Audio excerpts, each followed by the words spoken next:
Hello everyone, welcome to Dash Source. This is Dipen Sarkar, and in this video we are going to know what is small business.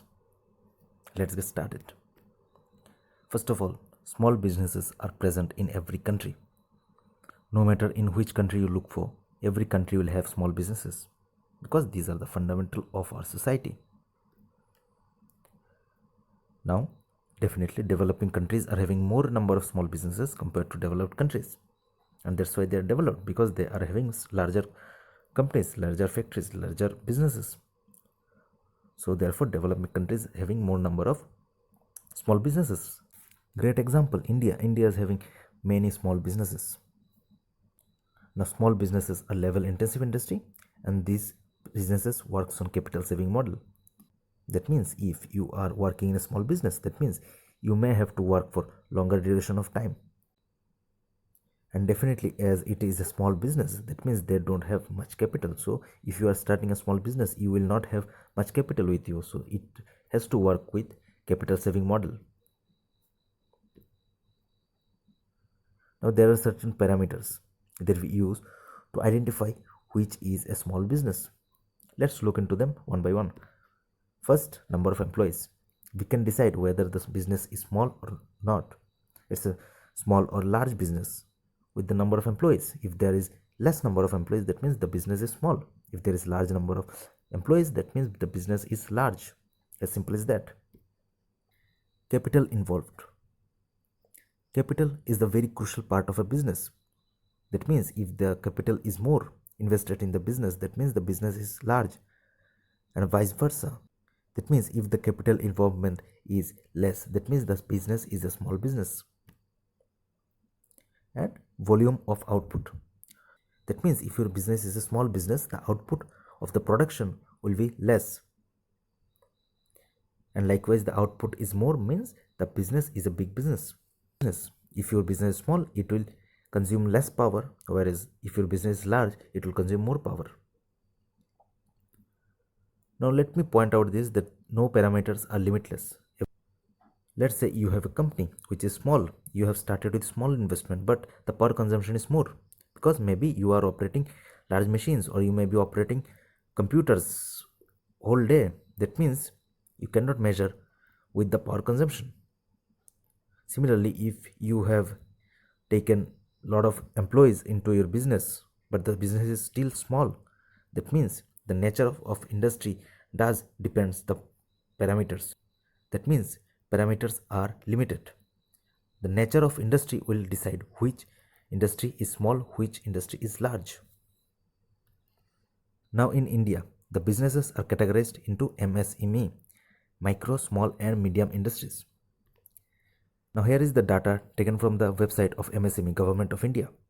Here it clearly says that micro industries are those industries whose having machinery and equipment worth less than rupees 1 crore and annual turnover not more than rupees 5 crore. In the case of small businesses, it is 10 crore and 50 crore respectively, and in the medium it's 50 crore and 250 crore respectively. You can also see the notification from 1st June of 2020, the new parameter has been deployed. Now let's see what are the role of small businesses in rural India. First, employment generation. Rural India, definitely agriculture is the most famous or most preferred employment, but the very next employment is small businesses. This is the very next preference after agriculture in rural India.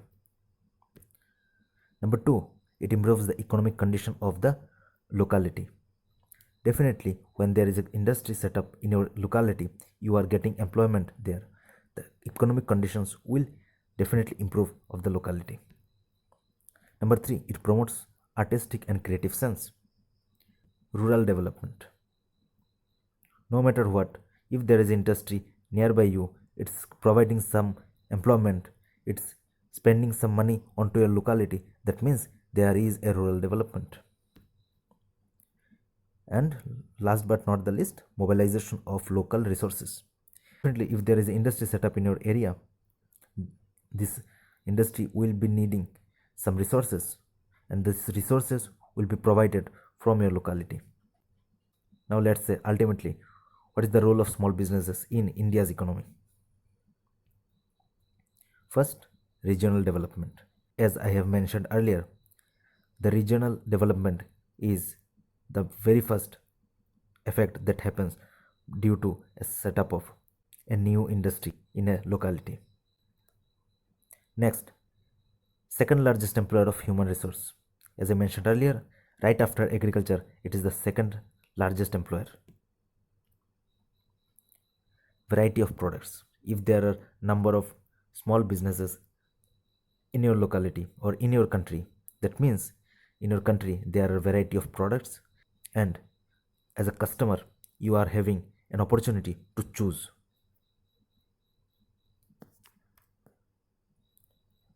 Simple products using simple technologies, because you are spending very less money into your industry.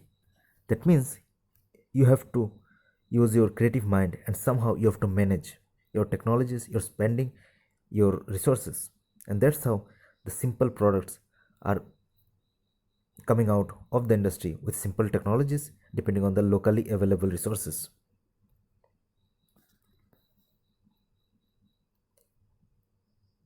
It gives an opportunity for entrepreneurship. Someone having little investment also can have an opportunity to become an entrepreneur, to become a businessman. The cost of production is very low because you have very low initial investment, and now you're operating in a smaller scale. That means the production cost will be very low. As your company is very small and there are few number of employees, and you yourself as the owner working in the company itself, that means the quick and timely decisions are bound to happen. Now here are certain problems with small industries. Let's look into them one by one. First, the scale of operation is very small. The availability of finance is very less. There is no modern technologies. There are delayed payments because the transaction process is not well established. And there are frequent changes in operations. That means there sometimes may happen delayed production as well. You have to operate in a remote location because with less capital investment, you cannot operate in an office which will be located in a urban or suburb area. You have to operate from a remote location. Lack of adequate market and financial knowledge and education, because you cannot have a whole army of expert. You have a limited budget, you have a limited number of employees. Now you don't have a talented human resource around you, because for your recruitment you cannot operate a pan India level recruitment process. You have to go with the local human resource. That's why you will be lacking in talented human resource. Well, thank you very much. If you like this video, share with your friends and subscribe to this channel. Thank you very much.